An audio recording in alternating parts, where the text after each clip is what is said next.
بعدين عقبال الهی برای شماها تحقق پیدا کرده، یعنی یک گروه کم من فئة قلیله غلبت فئة كثيرة بإذن الله. Assalamualaikum everyone.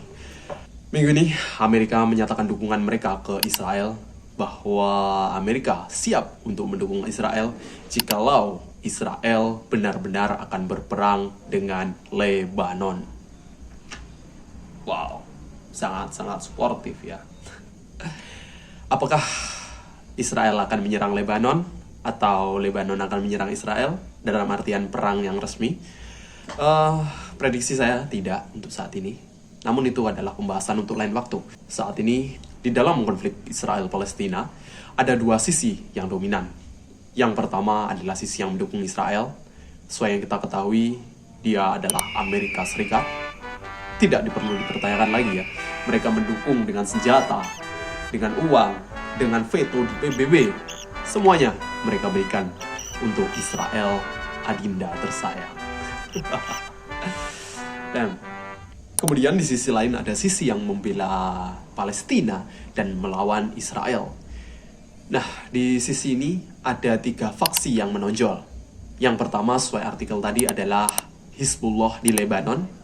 عمليات المقاومة في الجنوب ودماء شهدائنا وشهدائكم في الجنوب تقول لهذا العدو الذي قد يفكر بالاعتداء على لبنان أو بقيامه بعملية استباقية باتجاه لبنان أنك سترتكب أكبر حماقة في تاريخك ووجودك. Hizbullah sendiri adalah sebuah partai Islam yang berkuasa di Lebanon. Namun dia beraliran Syiah. Mungkin kalian sudah melihat video tentara Israel melemparkan atau menggunakan katapult atau menjanik ke wilayah Lebanon. Nah, itu adalah salah satu dari ketegangan mereka yang terjadi sekarang. Kalian juga pasti sudah melihat berita atau beberapa video-video yang lain yang menunjukkan bahwa Lebanon dengan Israel sekarang sedang berkonflik. Dan kemudian faksi yang kedua adalah faksi Houthi. Faksi Houthi saja ya saya menyebutnya, Houthi di Yaman. Ini dia aktif di Yaman dan dia berkontribusi dalam perang ini dengan memblokade kapal-kapal yang terafiliasi dengan Israel. Mungkin kalian sudah lihat video ini ya.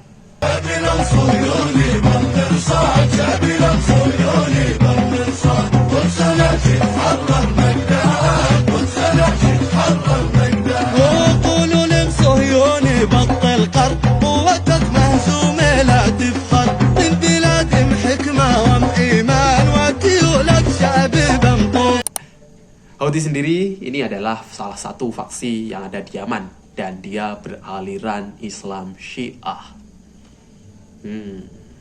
Dan yang terakhir ada Iran. Iran sesuai yang kita ketahui adalah negara Islam ya, namun dia beraliran Syiah. Nah, kalau kita lihat dalam terjunnya, ini dia adalah faksi yang paling dominan atau mungkin memiliki keterlibatan yang paling besar dalam perlawanan melawan Israel. Dia yang mensuplai senjata-senjata dan roket-roket yang dimiliki Hamas. Kemudian teman-teman juga mungkin kemarin lihat bahwa dia bertukar roket dengan Israel. Dalam artian saling serang-serangan ya. Walaupun itu karena konsulatnya diserang. Where, as we've told you, Iran yesterday launched an air attack on Israel. Nah, ketika kita lihat dari ketiga faksi ini, ada satu garis besar yang bisa kita lihat, yaitu mereka semua beraliran Islam Syiah. Dan aliran Syiah sesuai yang kita ketahui adalah aliran yang sesat. Namun kenapa aliran ini yang paling aktif melawan Israel? Yang paling getol untuk membebaskan Muslim Al-Aqsa? Kemana Muslim-Muslim yang lain? Kemana Muslim-Muslim yang tidak sesat? Kenapa negara mayoritas Sunni terlihat damai dengan Israel? Kenapa negara mayoritas Sunni ada yang normalisasi dengan Israel? Bahkan pada konflik kemarin, malah Afrika Selatan, negara yang non-Muslim, yang mengawali perlawanan di bidang hukum melalui ICJ. Ini adalah pertanyaan yang berat, pertanyaan yang tendensius. Ini membuat seolah-olah Syiah adalah lebih berani, Syiah lebih baik daripada Sunni. Seperti itu kan. Tapi kalau memang dilihat dari sepak terpangnya, memang sepertinya Syiah yang lebih aktif dalam konfrontasi ini. Namun mari kita coba untuk mencari alasan atau mencari justifikasi kenapa sih negara-negara mayoritas Sunni terlihat damai-damai saja dengan Israel. Well, mungkin kalau kita lihat sendiri Hizbullah itu di Lebanon. Lebanon itu tepatnya berseberangan atau bersampingan dengan Israel. Nah, mungkin saja mereka berkonflik karena memang takut tanahnya dicaplok. Kan mereka berdampingan seperti itu. Kalau mereka tidak berperang ya nanti bagaimana? Seperti itu. Tapi apakah alasan itu bisa masuk akal? Soalnya Jordan dan Mesir yang berdampingan juga aman-aman saja. Tentaranya juga santai-santai saja, tidak melemparkan menjanik, tidak melemparkan roket atau apapun. Hanya Lebanon yang melemparkan roket. Iya kan? Tapi bisa saja mungkin Israel sedang fokus kepada Syiah saja.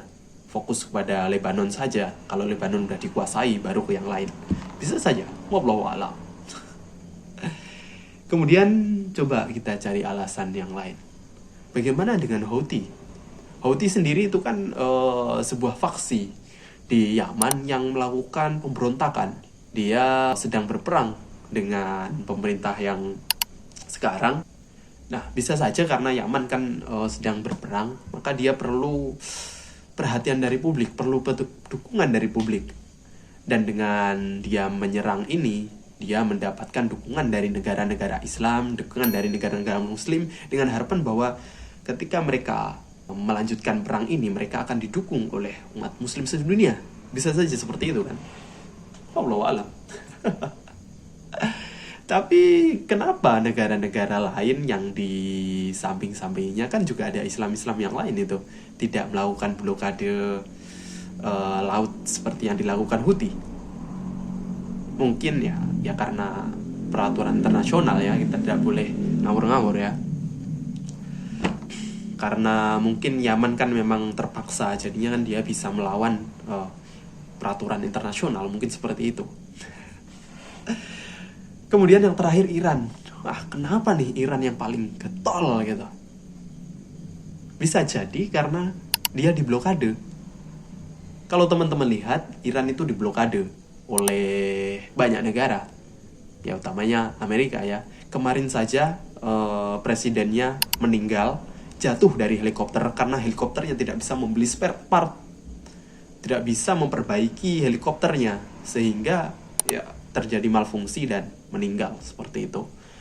Well, jadi bisa saja karena mereka diblokade sehingga tidak ada jalur lain untuk mendapatkan kekuatan politik, sehingga mereka melalui jalur konflik dengan Israel ini satu-satunya cara mereka untuk mendapatkan perhatian dari dunia, perhatian dari dunia Muslim seperti itu, simpati dari dunia Muslim. Jadi juga karena Iran ini kan geografinya jauh dari Lebanon, sedangkan negara-negara yang berdampingan adalah negara-negara mayoritas Sunni. Bisa saja dia sengaja menciptakan konflik dengan Israel ini supaya Israel dan Amerika berperang dengan negara-negara Sunni, dan Iran bisa muncul mengambil kesempatan menyerang negara-negara Sunni ini yang sedang lemah. Bisa saja. Tapi wallahu a'lam, apakah memang benar seperti itu? Wallahu a'lam, apakah memang benar seperti itu ya. Namun terlepas dari semua itu, ini semua bisa menjadi pelajaran dari kita bahwa aksi itu yang lebih dilihat daripada ucapan dan sebagainya, daripada kebenaran dan sebagainya. Bisa jadi kita memang benar. Contohnya seperti ISIS. ISIS sesuai kita ketahui kan tidak Islami. Mereka membunuh Islam yang lain, padahal membunuh sesama Muslim itu tidak boleh. Namun kalau kita lihat di media-media, orang yang ikut ISIS ada yang berpendidikan menengah, orang-orang yang berpendidikan dan dari kalangan menengah. Mereka ini berpendidikan loh, malah mengikuti ISIS. Kenapa? Mungkin saja karena mereka terpengaruh, wow, ini Islam nih, negara Islam nih, ini negara yang beneran Islam nih, seperti itu. Sedangkan muslim-muslim yang benar, muslim-muslim yang seperti kita, itu ya cuma diem-diem aja, gini-gini aja, nggak ngapa-ngapain, nggak punya kuasa, nggak apa-apa gitu. Kayak masa bodoh gitu, nggak peduli apa-apa, seperti itu. Mungkin karena alasan itu, mereka menjadi lebih tertarik dengan yang sesat-sesat seperti itu. Jadi ini bisa menjadi pelajaran kepada kita, supaya kita itu menjadi lebih baik. Masa kita kalah dengan sesat? Ayo, NU, Muhammadiyah, Wahabi, Sunni kan kalian, masa kalah dengan Syiah? Itu saja dari saya. Wassalamualaikum. Salam sejahtera bagi kita semua. Kita semua akan meninggal.